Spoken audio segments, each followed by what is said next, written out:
I'm going to just ask you to hold questions until May 30th, and then bring up what you want.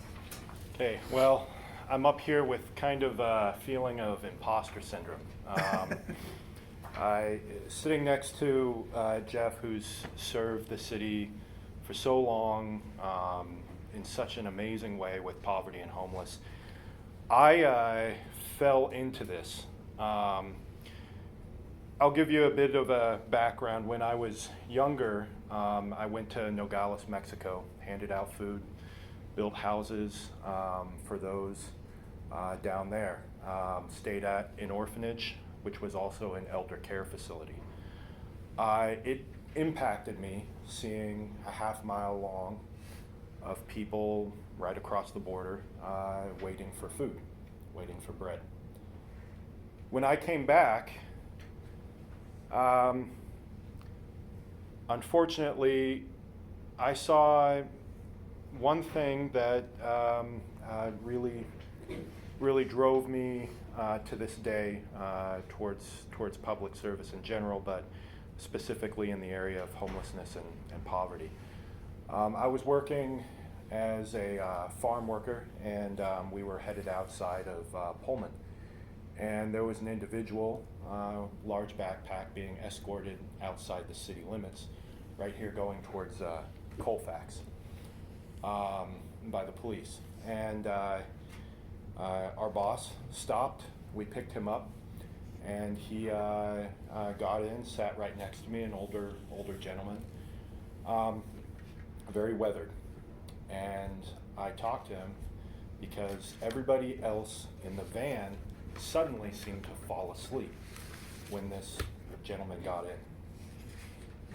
As we talked, he said, "Thank you so much for stopping. I just spent a night underneath a trailer. The night before that, I was in the eave of one of the churches, and I was escorted out."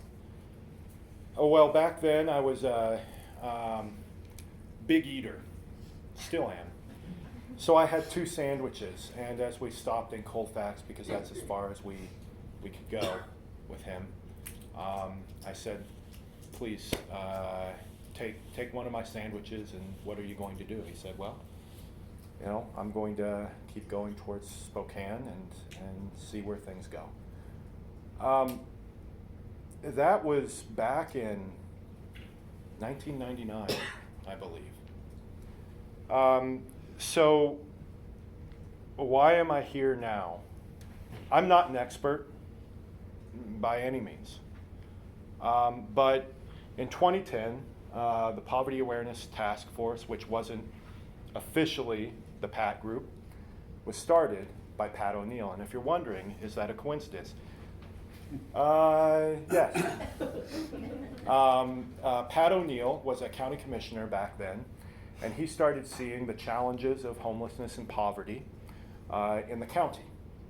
So he started working with Christine Zachariason at that time, and they began forming a group of nonprofits, Community Action Center. They started working with some of the faith groups, trying to tackle how do we properly address this challenge. I always say challenge, I don't want to say problem, but it is becoming a larger problem. Pat involved me from the city side because we saw a major issue. There was a bus stop over at Safeway, and Safeway is about 100 yards away, 200 or 300 yards away from Community Action Center. And Pat had called the city and said, "Why isn't there a bus stop over by Community Action Center? This is the most direct." The response from the city was, "Well, there's not enough people that actually would use that bus stop in comparison to Safeway. It makes no sense for us to do that." So Pat got me on board because he knew my passion. And so we began asking members and citizens, faith groups, send in letters to the city. let them know why there is a need. And this was especially apparent to me as one December in 2011, I saw a family. It was a mom, and she was dragging behind her son and daughter as they went from the Safeway bus stop, and this was, snowy, icy, across the way to try and get to the Community Action Center. That shouldn't be happening. So I was invigorated, I was motivated, and so we got all these letters together, started sending them to the city, and eventually they said, yeah, we do need a bus stop over there. Let's do that. Unfortunately, about every year since then until recently, not recently, that bus stop would surprisingly disappear from the plan. So I would need to continue to reiterate the importance of having this bus stop. And it seems like such a minor thing to put in there, but has such an important impact on individuals. Fortunately, that is going to remain as far as I know, and our city is devoted to that. So we're glad about that first step. Now, in about 2013, we started the Community Relief Fund. Now, the Community Relief Fund is really a set of, it's emergency funding for individuals, non-restricted funds. So a lot of funds are restricted to families or women, children, so on and so forth. Males, overly, it's very restrictive for them. So this is a non-restricted fund that provides either bus rides or temporary housing, whether in hotels. We've had some challenges because some people do get a little destructive with that. Gas is another option, and this is ultimately able to be delivered by fire department, police department, Community Action Center is the umbrella organization that's under, and faith groups. So Community Action Center has the ultimate say on these funds, but we are so glad that we're able to partner with Community Action Center regarding this. Unfortunately, since that time, we've helped, between 2012 and I think it was 2014, 95 stays, approximately 17 bus stops. So this would be 2013 and 2015 between then. So this is very needed. Unfortunately, it gets drained very quickly. And I have been putting out many, many emails to our interfaith partners, to Community Action Center, to different groups, indicating that this is a huge need in our community. Just these temporary stays will help people, and I'll tell you why. So, several years ago, there was an individual who came into our city, and he was a veteran. It's strange how many of the stories I have, and I'll share a few more, involve veterans. He couldn't get to his family who was in California. He got stuck here in Pullman. I'm not saying stuck as in Pullman is bad. I'm just saying he wanted to get to his family. So he went to Community Action Center, and Jeff Tejan set him up with a bus ticket, and he was able to return to his family in California. Now, the best part about that is that family sent a letter to Community Action Center thanking them for their assistance, that he could just come back. We had 2 twin girls who were going from Montana over to Oregon. They were able to get there because of a bus ticket. We had an individual who was looking for a job locally who was able to get cleaned up and go to his interview because he had a single night stay here at one of the hotels. The impact that fund, just a simple fund, has with the assistance of Community Action Center and all of the community groups that we work with, it creates ripples.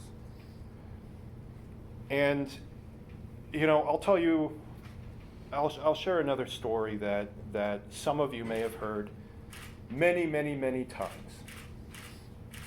especially if you were at the warming center. The reason I have this warming center stuff, this was very much a grassroots effort, but I'll go into the story and then I'll explain a little bit about that. So, during the Great Recession, we had an individual named John. That's not his real name, but John came up from California. He couldn't find a job. So he started staying on the couch of one of his daughters, and he felt like such a burden. He couldn't give back. He couldn't give money for food, couldn't give money for gas or electricity, none of this. And he came to me and he said, Nathan, what can I do? Where do I go from here? He had a lot of pride. He was a Vietnam vet, was in the Air Force. I said, you know what? Community Action Center is the best place for you to go. So he got in contact with, I believe, Jeff Guyette and Jeff Keegan, and they were able to help him a little bit. And then he said, Nate, I don't feel like it's enough. I'm not able to find a job. What do you suggest? And I said, Jeff, do you feel you need more skills? What do you need? Well, I need Wi-Fi in order to apply for jobs. I said, I've got the place for you, the library. Now, I was ex officio on the board, the library board, at that time. And I would come in month after month. And I would see John there. The first month goes by. I said, John, how are things going? He said, you know what? I applied for 10 jobs this month. I'm like, wow, that's amazing. The next month goes by. I said, John, how are things going? He said, well, I started learning Excel. He was in his 50s. I started learning Excel, started getting these other, skills. And I'm up to about 25 or 30 jobs, that I'm applying for. But I'm a little frustrated. I just can't seem to. So I said, keep at it. Keep moving forward. I come back, the third month. I said, John, how are you doing? He said, Nate, I now have 3 jobs. They're part-time. But I've cobbled them together. John was working weekdays. He was working weeknights, during the weekends. He was doing events up here. He was doing taste samples over at Walmart and in Moscow at the Walmart. He started bringing it all together. And he said, I was actually able to give some money for electricity to my daughter. The next month goes by and he's up here at the housing facility right next to the city of Pullman, Hall. Now, having John go from absolutely homeless, now under national guidelines, if you have a roof over your head, you're not homeless. He was homeless. To being able to, have his own place, give money to his daughter, that's impressive. And then, when he came to me another time, I said, John, it sounds like you're doing a great job. He's like, yeah, but I'd like to give back. What can I do? So I brought him into Poverty Awareness Taskforce, and all of us were sitting there, and he said, I'm a testament to what all of you are doing right here. And he said, how do I give back? What do I do? We said, well, John, brainstorm. Let us know. And so he comes back and he says, there's a lot of people up in that building that are just like me, but they don't have the family I have. I want to cook. I want to have meals for these people. And so we said, John, that is awesome. Let us know what we can do. So we provided some some funds we provided, some of the churches provided ham and turkey and so on. So he started doing holiday meals, Easter meal, he did Christmas meal, he did Thanksgiving. This guy was cooking hams and turkeys and prime rib, and I tell you what, all of the fixings.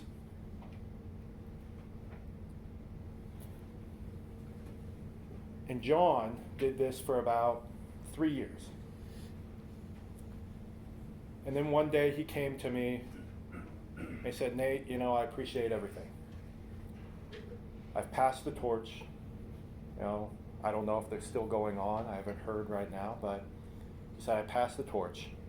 I have a job in Boise, working for the VA.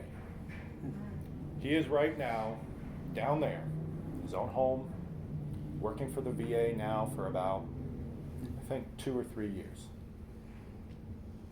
That is what we want.